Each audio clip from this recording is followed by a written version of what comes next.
नमस्कार दोस्तों, मैं रामू कुमार यादव एजुकेशन क्लासेस रामू में आपका स्वागत करता हूं। दोस्तों, आज की वीडियो हमारा जीवन कौशल के रिलेटेड प्रैक्टिस सेट नंबर 6वां है। इससे पहले मैंने जीवन कौशल की 5 प्रैक्टिस सेट आपको अपलोड कर चुका हूं। उस वीडियो को अगर आप नहीं देखे होंगे तो ज़रूर देखिएगा। प्राइमरी सुपर टेट के रिलेटेड जो जीवन कौशल का 10 नंबर का पार्ट होता है उसमें काफ़ी महत्वपूर्ण होगा, जो कि 200 क्वेश्चन की महत्वपूर्ण सीरीज चला रहा था। उसका आज का 6वां पार्ट है। 5 पार्ट अपलोड कर चुका हूँ। तो आप अगर प्राइमरी सुपर टेट की तैयारी करते हैं तो आप इस वीडियो को जरूर देखिएगा। सुपर टेट के रिलेटेड 10 नंबर के जो जीवन कौशल के लिए काफ़ी महत्वपूर्ण है। तो आज हम चलेंगे पार्ट 6 और इसके इम्पोर्टेंट जो महत्वपूर्ण प्रश्न होंगे उसके बात करेंगे। इसके बाद एक और पार्ट आएगा, पार्ट 7। उसके बाद हमारा जो जीवन कौशल के 200 महत्वपूर्ण प्रश्नों की सीरीज चल रही थी वो समाप्त हो जाएगी। तो आज का पहला प्रश्न है कि इनमें से कौन सा अनुच्छेद यह कहता है कि धर्म और भाषा के आधार पर आधारित अल्पसंख्यक अपने अनुसार शिक्षण संस्थानों को स्थापित कर और चला सकते हैं। अल्पसंख्यकों की बात हो रही है कि कौन सा अनुच्छेद है। यह मौलिक अधिकार के अंतर्गत आता है। अल्पसंख्यकों को यह अधिकार दिया गया है कि वह शिक्षण संस्थान खोल सकते हैं और उसको चला सकते हैं। अनुच्छेद 30A के तहत कहा गया है। तो इम्पोर्टेंट है, ध्यान में रखिएगा। जीवन कौशल के महत्वपूर्ण पार्ट में यह प्रश्न बन सकता है, संभावना है। अगला प्रश्न, पुरस्कार बालकों को क्या उत्तेजित करता है? तो देखिए, पुरस्कार बालकों को क्या उत्तेजित करता है? तो यह अहम को मजबूत करने का कार्य करता है।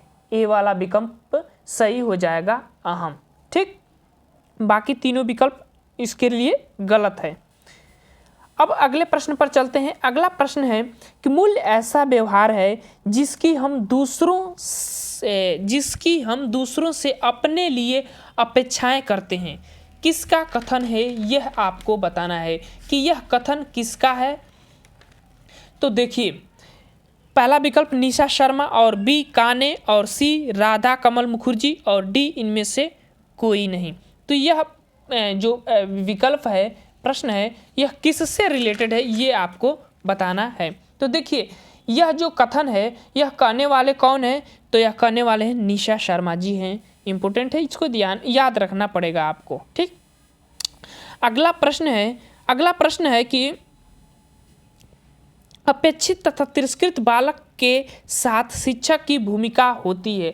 जो अपेक्षित या तिरस्कृत बालक होते हैं उसके साथ शिक्षक की भूमिका क्या होती है? ऑप्शन ए सलाहकार के रूप में, बी मार्गदर्शक के रूप में, सी परामर्शदाता के रूप में और डी इनमें से कोई नहीं। देखिए, जब तिरस्कृत और अपेक्षित बालक होते हैं उसके लिए शिक्षक का व्यवहार जो होता है वह सलाहकार के रूप में होता है। तो ए वाला विकल्प इसका सही हो जाएगा। अगले प्रश्न पर चलते हैं और अगला प्रश्न है कि दंड की तुलना में पुरस्कार अत्यंत प्रबल डैश डैश है। विकल्प है ए प्रेरणा, विकल्प बी मौखिक प्रेरणा और सी ए और बी दोनों और डी इनमें से कोई नहीं। तो देखिए, दंड की तुलना में पुरस्कार अत्यंत प्रबल है। अत्यंत प्रबल क्या है? प्रेरणा है। ए वाला विकल्प जो इसका सही हो जाएगा।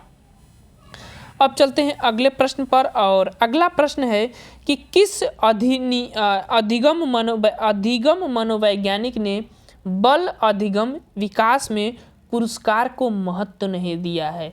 तो कौन सा वो मनोवैज्ञानिक है? विकल्प है थॉर्नडाइक, विकल्प है पावलोव और विकल्प सी है स्किनर और डी है गुथरी। तो एक ऐसे मनोवैज्ञानिक जो कि अधिगम का प्रतिस्थापन का सिद्धांत देने वाले वैज्ञानिक थे, उनका नाम है एडविन गुथरी, और जिन्होंने कहा था कि अधिगम में पुरस्कार को महत्व इन्होंने नहीं माना था। ठीक, आगे चलते हैं और अगला प्रश्न है कि पहले प्रश्न देख लेते हैं। प्रश्न काफी लंबा है।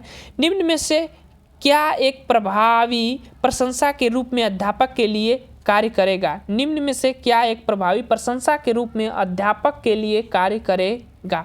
क्या करेगा भैया? तो देखिए, विकल्प नंबर सी पर चलते हैं। सी इंपॉर्टेंट है। देखिए, विद्यार्थियों को उनकी योग्यताओं अथवा कार्य निष्पादन के महत्व की सूचना देता है। बाकी और विकल्प इसके अकॉर्डिंग, प्रश्न के अकॉर्डिंग निगेटिव मार्किंग को प्रदर्शित करते हैं, इसीलिए वो विकल्प गलत होंगे। सी वाला विकल्प जो है इसका सही हो जाएगा। जैसे ए वाला विकल्प करा कि विद्यार्थियों के अवधान को उसके कार्य से स्थापित व्यवहार पर केंद्रित होगा, ये जरूरी नहीं है। बी वाला विकल्प करा कि विद्यार्थियों के वर्तमान कार्य निष्पादन को उसके समूह के अन्य साथियों के संदर्भ में वर्णित करेगा, ये भी नहीं करना है। बी वाला विकल्प भी गलत हो जाएगा। और सी वाला विकल्प जब विद्यार्थी अपने व्यवहार को नियंत्रित नहीं कर पाते तो उन्हें सकारात्मक व्यवहारात्मक समर्थन प्रदान करता है, नहीं। सी वाला विकल्प जो है इसका बेस्ट ऑप्शन है कि विद्यार्थियों को उनकी योग्यताओं अथवा कार्य निष्पादन के महत्व को सूचित करता है पुरस्कार। अब चलते हैं अगले प्रश्न पर, और अगला प्रश्न है कि निम्न में से कौन सा उदाहरण अभिप्रेरणा का परिणाम नहीं है। इंपॉर्टेंट चीज नहीं है, ध्यान रखिएगा। ए वाला विकल्प कृष्ण ने नृत्य का समय 1 घंटे से बढ़ाकर 2 घंटा कर दिया, अभी प्रेरित है तभी तो 1 घंटे से 2 घंटा वो डांस कर दिया है, बढ़ा दिया है।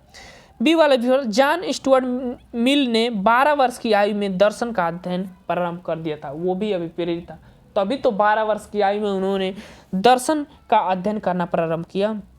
सी वाला विकल्प जगन ने श्वास लेने की प्रक्रिया में रुचि दिखाना प्रारंभ कर दी। श्वास लेने की प्रक्रिया में रुचि दिखाना, ये क्या मतलब, ये कौन सी क्रिया है? तो देखिए लगभग डी वाला भी पढ़ लेते हैं। राम ने तेजी से आधुनिक व प्राचीन ऐतिहासिक प्रवृत्तियों के साथ सहसंबंध स्थापित करने लगे हैं। देखते हैं, करने में प्रवृत्ति की है। देखिए इसका जो विकल्प नहीं पूछा है, तो जो नहीं पूछा है वो हो जाएगा ये सी वाला विकल्प सही हो जाएगा। श्वास कौन सी प्रक्रिया है भैया?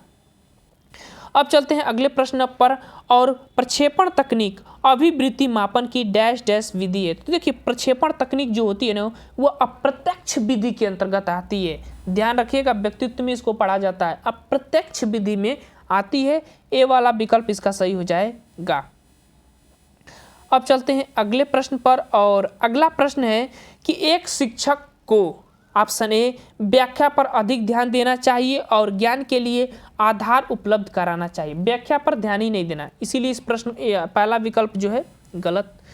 बी वाला विकल्प शिक्षार्थियों द्वारा की गई त्रुटियों को एक भयंकर भूल, ये भी विकल्प गलत, भयंकर भूल नहीं रखनी है। देखिए जो विकल्प निगेटिव मार्किंग को प्रदर्शित करेगा कभी उस पर फोकस मत करिएगा, अगर नहीं प्रश्न पूछा रहेगा तब उस पर फोकस करिएगा। सी वाला विकल्प शिक्षार्थी कितनी बार गलती करने से बचता है इसे सफलता के माप के रूप में लेना चाहिए, ये भी गलत है, कितनी बार गलती करने से गिनती नहीं करनी है। डी वाला विकल्प जब शिक्षार्थी विचारों को संप्रेषित करने की कोशिश कर रहे हो तो उन्हें ठीक नहीं करना चाहिए, करने देना चाहिए कि वो संप्रेषित कर रहे हैं, ठीक, उनको करने देना चाहिए, वो खुद गलती कर कर अपना सीख लेंगे। तो ऑप्शन नंबर डी वाला विकल्प जो है सही हो जाएगा, ठीक। और आगे चलते हैं अगले प्रश्न पर। अगला प्रश्न कह रहा है कि सीबीएसई शिक्षार्थियों के लिए व्यक्तिगत गतिविधियों के स्थान पर सामूहिक गतिविधियों की संस्तुति करती है, ऐसा करने के पीछे विचार हो सकता है। सीबीएसई का क्या विचार है इस ऐसा करने के? व्यक्तिगत के स्थान पर सामूहिक का विचार कर रही है। विकल्प भी पढ़ लेते हैं। अब देखिए पहला विकल्प है प्रत्येक शिक्षार्थी के स्थान पर समूह में अवलोकन द्वारा शिक्षक के कार्य को सरल बनाने के लिए, शिक्षक के कार्य को सरल नहीं बनाना है, विद्यालय के पास उपलब्ध समय को प्रासंगिक बनाना, जबकि उनमें से अधिकांश के पास व्यक्तिगत गतिविधियों के लिए पर्याप्त समय नहीं होता। क्यों पर्याप्त समय नहीं होता? ये भी गलत विकल्प हो जाएगा। गतिविधियों को ढांचागत लागत को कम करना, ये भी विकल्प गलत है। और डी वाला विकल्प देखते हैं व्यक्तिगत प्रतिस्पर्धा के प्रति, ये वाला सही है। व्यक्तिगत प्रतिस्पर्धा के प्रति नकारात्मक संवेगात्मक प्रवृत्तियों से उबारना, जो उनके नकारात्मक संवेगात्मक प्रवृत्तियां उत्पन्न होती हैं उनको उबारना, जो संपूर्ण अधिगम का सामान्यीकृत हो सकती है। तो ऑप्शन नंबर डी वाला विकल्प इसका सही हो जाएगा। अगला प्रश्न कह रहा है कि उपलब्धि अभिप्रेरणा है, तो उपलब्धि अभिप्रेरणा क्या है? विकल्प ए सफलता व असफलता को समान रूप से स्वीकारने की तत्परता, ऑप्शन बी बिना विचार जल्दबाजी में कार्य करने की प्रवृत्ति, चुनौतीपूर्ण कार्य करने पर डटे रहने की प्रवृत्ति और उपलब्धि अभिप्रेरणा यही कहता है। असफलता से बचने की प्रवृत्ति नहीं, ऑप्शन नंबर सी वाला विकल्प इसका सही हो जाएगा, क्योंकि चुनौतीपूर्ण कार्य करने पर डटे रहने की प्रवृत्ति जो है उपलब्धि अभिप्रेरणा दिखाती है। ठीक, अगले प्रश्न और अगला प्रश्न है कि विवेचनात्मक शिक्षा शास्त्र का यह दृढ़ विश्वास है कि ऑप्शन ए शिक्षार्थियों को स्वतंत्र रूप से तर्कना नहीं करनी चाहिए। ओहो, ये विकल्प गलत है। बी वाला विकल्प बच्चे स्कूल के बाहर क्या सीखते हैं यह अप्रासंगिक है, ये भी गलत है। शिक्षार्थियों के अनुभव और प्रत्यक्ष महत्वपूर्ण होते हैं, ये विकल्प सही है। और डी वाला भी देख लेते हैं, एक शिक्षक को हमेशा शब्द लगा तो गलत मान लीजिए। ऑप्शन नंबर सी वाला विकल्प इसका सही हो जाएगा। अब चलते हैं अगले प्रश्न पर, और अगला प्रश्न है कि अभिप्रेरणा के सिद्धांतों के अनुसार एक शिक्षक डैश डैश के द्वारा सीखने को संवर्धित कर सकता है। ऑप्शन ए विद्यार्थियों के वास्तविक अपेक्षाएं कभी मत रखना कि हमेशा वो सफल ही हो, ऐसी बात इस प्रश्न विकल्प में कह रहा है। बी वाला विकल्प अपेक्षाओं का एक रूप भी नहीं रखना, हर बालक का निष्पादन अलग अलग होता है तो एक रूप मत रखिएगा। सी वाला विकल्प विद्यार्थियों के किसी प्रकार की अपेक्षाएं नहीं, ये भी विकल्प, तीनों विकल्प गलत। और डी वाला विकल्प हमारा सही हो जाएगा, विद्यार्थियों से बहुत उच्च अपेक्षाएं रखनी चाहिए। ठीक, डी वाला विकल्प इसका सही हो जाएगा प्रश्न के अकॉर्डिंग।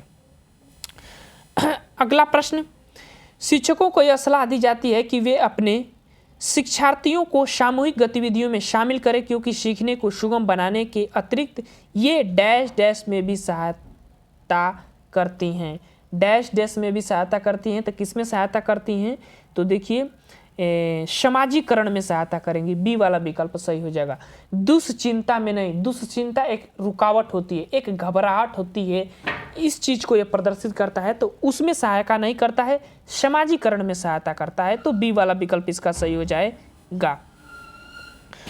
अब चलते हैं अगले प्रश्न पर, और अगला प्रश्न वही है, फिर अगले प्रश्न पर चलते हैं। शांति की स्थापना के लिए किस मूल्य की आवश्यकता होती है? तो देखिए, शांति की स्थापना के लिए किस मूल्य की आवश्यकता होती है, तो वह संवैधानिक मूल्य की आवश्यकता होती है। अगर जिस देश में संवैधानिक मूल्य नहीं होते हैं उसमें शांति की स्थापना करना काफ़ी कठिन कार्य होता है।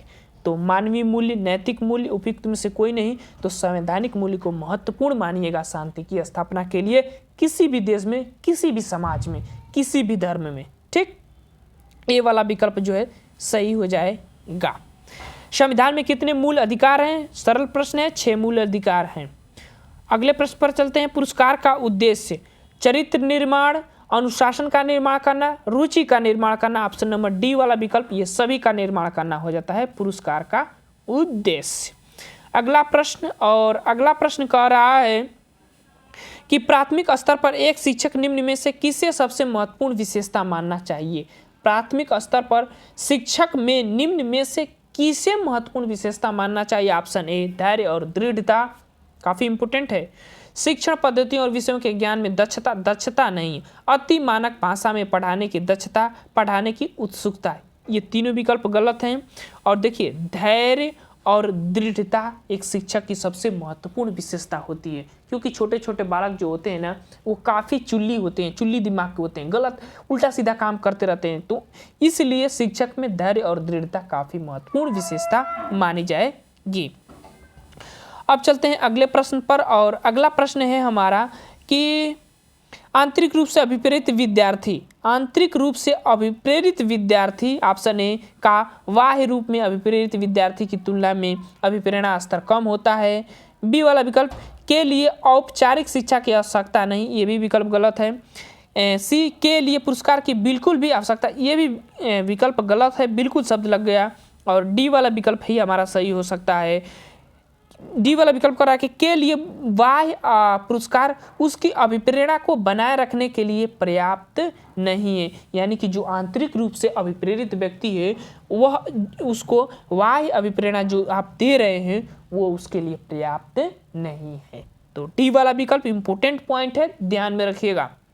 अभिप्रेरणा जीवन कौशल में अभिप्रेरणा एक टॉपिक दिया गया है। अगला प्रश्न, बीजों का अंकुरण संकल्पना के शिक्षण की सबसे प्रभावी पद्धति है। बीजों का अंकुरण संकल्पना के लिए शिक्षण की सबसे प्रभावी पद्धति है। ऑप्शन ए, विद्यार्थियों द्वारा पौधे के बीज बोना और उनके अंकुरण के चरणों का अवलोकन करना। यही विकल्प सबसे सही हो जाएगा। ऑप्शन नंबर ए वाला विकल्प इसका सही हो जाएगा, बाकी तीनों विकल्प इसका गलत है। अब चलते हैं अगले प्रश्न पर, और अगला प्रश्न कह रहा है कि जब बच्चा फेल होता है तो इसका तात्पर्य कि बच्चे में उत्तरों को सही तरीके से याद नहीं किया है, बच्चों को प्राइवेट ट्यूशन लेना चाहिए। सी वाला विकल्प, व्यवस्था फेल हो गई। देखिए, व्यवस्था फेल हो गई, ऑप्शन नंबर सी वाला विकल्प जो है इसका सही हो जाएगा, और बाकी तीनों विकल्प गलत हैं। अब चलते हैं अगले प्रश्न पर, और अगला प्रश्न कह रहा है कि संविधान में कितने मूल कर्तव्य हैं। तो 11 सरल प्रश्न है। और उसके बाद अगले प्रश्न पर चलते हैं। दंड का उद्देश्य है ऑप्शन ए, आचरण में सुधार लाना, बुरी आदत को छुड़ाना और अनुशासन की स्थापना करना। तो देखिए, दंड का उद्देश्य इन सभी के लिए है, तो ऑप्शन नंबर डी वाला विकल्प जो है इसका सही हो जाएगा। तो ये थे हमारे जीवन कौशल के प्रैक्टिस सेट 6वां का लास्ट प्रश्न, और हमारा 6वां प्रैक्टिस सेट समाप्त हो गया। इसके बाद हम 7वां प्रैक्टिस सेट जल्द ही आप लोगों के लिए लेकर आऊँगा। तो चलिए दोस्त, वीडियो को समाप्त करते हैं।